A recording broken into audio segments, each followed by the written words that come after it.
Vamos abrir a palavra de Deus em Hebreus 11, 3. Você guarda o texto aí, enquanto nós vamos fazer uma retrospectiva do que vimos até agora.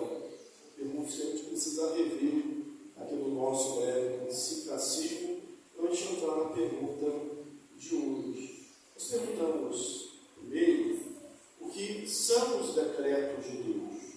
E a resposta foi: os decretos de Deus são o seu eterno propósito, segundo o conceito da sua vontade, pelo qual, para a sua própria glória, ele perdoou tudo o que acontece.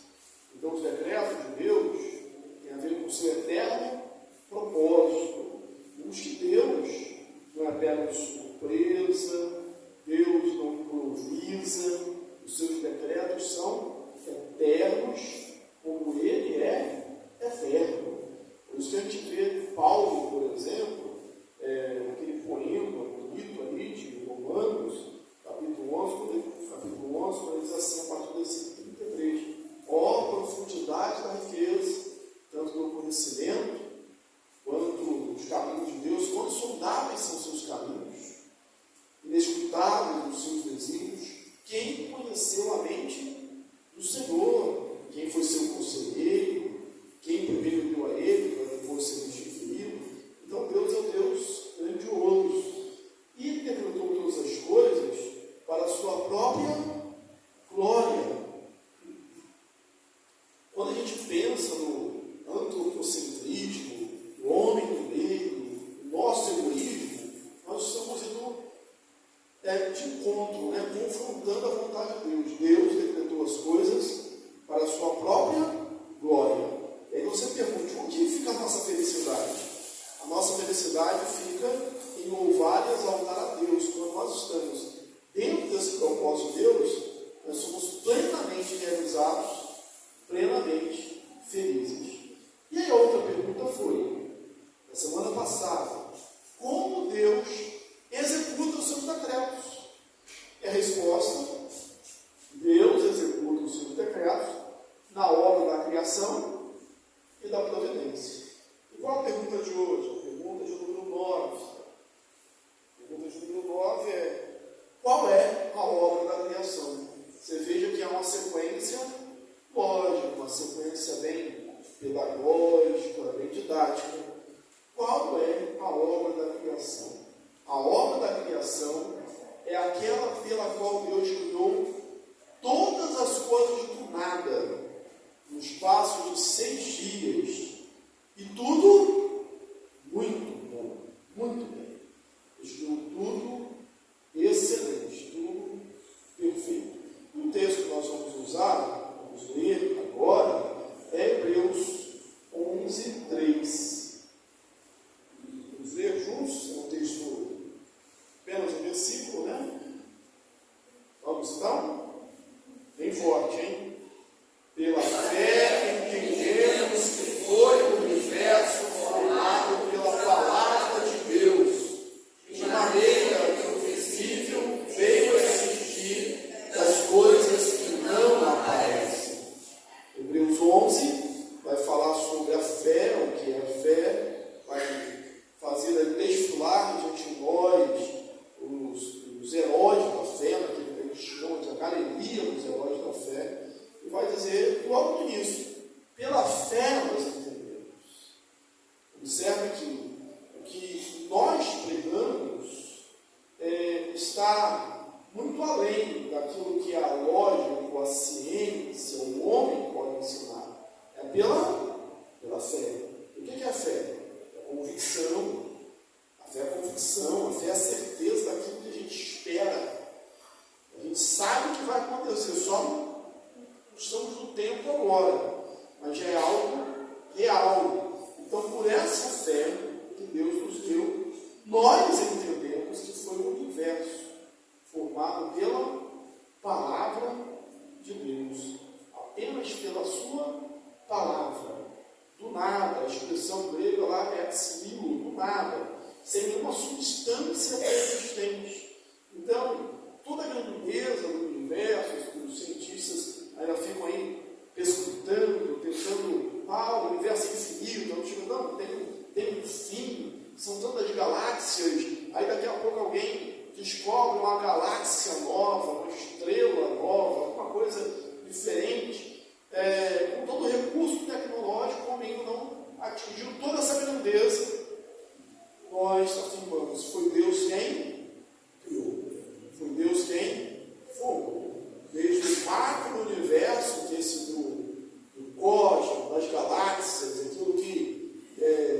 transcende aos nossos olhos, como do micro-universo. Aquelas coisas que a gente não consegue ver, aquele mundo microscópico, né? A complexidade que existe, por exemplo, numa gota de água, numa pétala de rosa, a gente não consegue ver. Toda essa complexidade foi Deus quem fez, e fez do nada, num espaço de 6 dias, e tudo muito bom.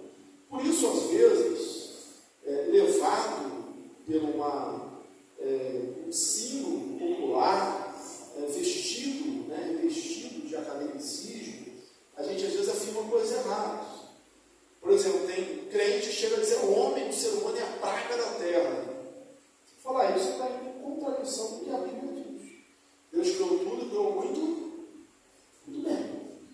Muito bem. Deus criou muito bem. Não é o homem que é o problema é o pecado.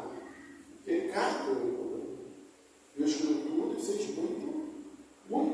Então a gente precisa ter cuidado com algumas coisas que a gente diz, que às vezes contradizem a nossa fé. E algumas coisas que a gente sente também.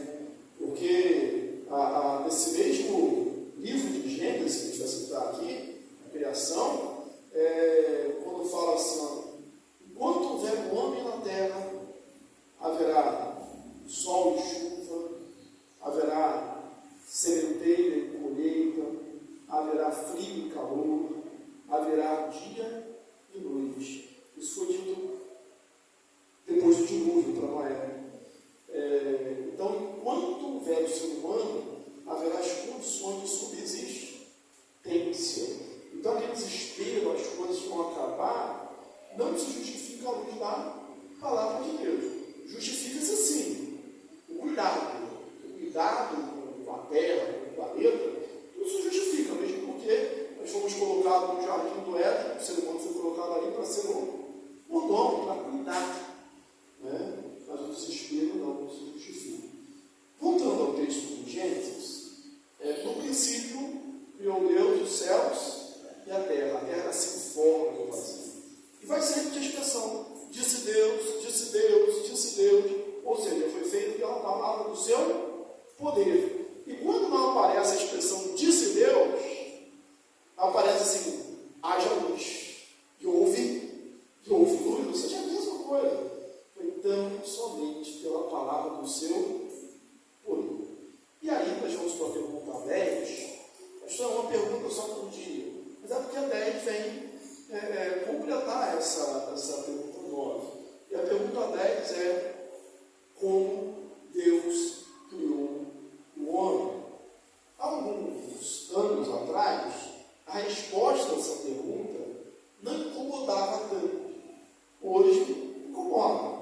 Mas nós continuamos fiéis à palavra de Deus, fiéis à Bíblia, que é a única regra de fé e prática, e aos símbolos dispositivos da palavra, que são símbolos.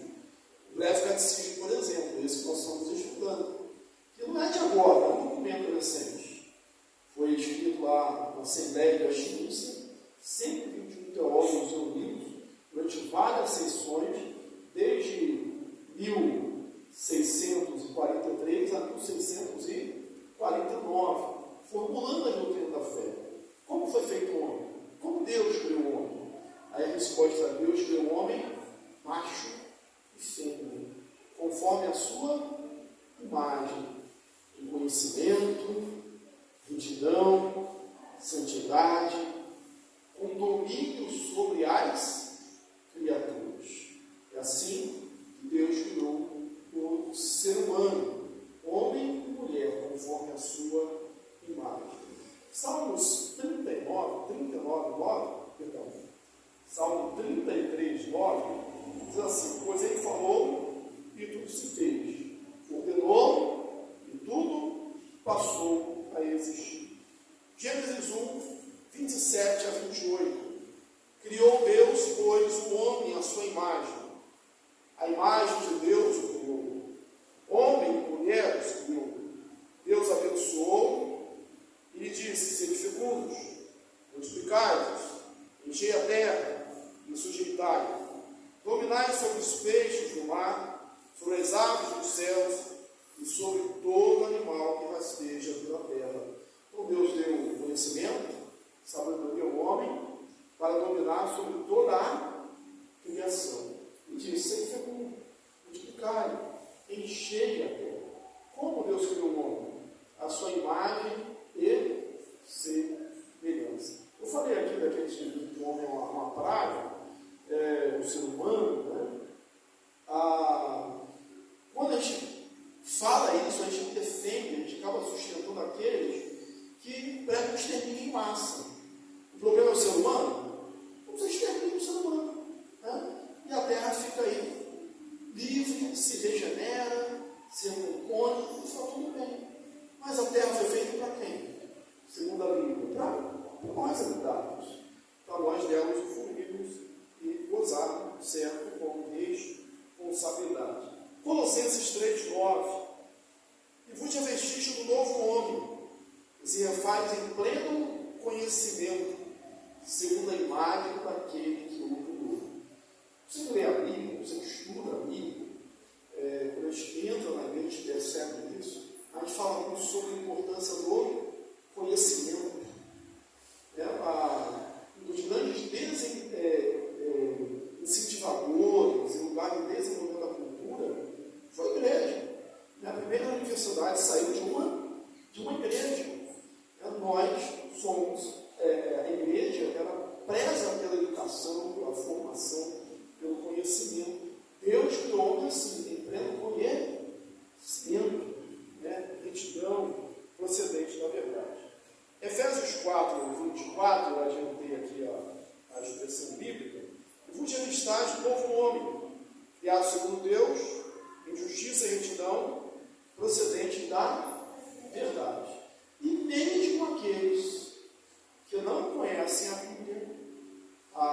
Bíblia é a revelação especial de Deus, mas estão sujeitos àquela revelação natural de Deus, que se revela onde?